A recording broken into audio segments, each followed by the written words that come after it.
রাগের মাথায় আপনি সন্তানকে বললেন তুই মর, ফেরেশতারা বলল আমিন।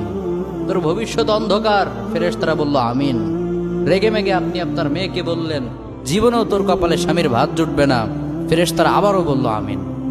আচ্ছা, আপনি না সেই ব্যক্তি যে তার নিজের জীবনের চাইতেও সন্তানকে বেশি ভালোবাসেন? আপনি না সেই ব্যক্তি যে তার সন্তানের জন্য হাসতে হাসতে নিজের জীবনটাও দিয়ে দিতে পারেন? আপনি না সেই ব্যক্তি যে আল্লাহর কাছে নিজের চাইতেও সন্তানের জন্য বেশি দোয়া করে?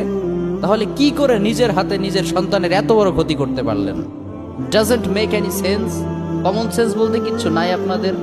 আপনারা কি জানেন না আপনাদের রাগের মাথায় বদদোয়া করাগুলো ফেরেশতারা আমিন বলে?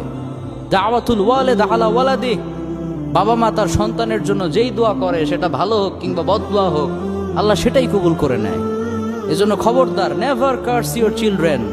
রাগের মাথায় কখনো সন্তানকে অভিশাপ করবেন না। খুব বেশি রাগ উঠে গেলে তার জন্য উল্টা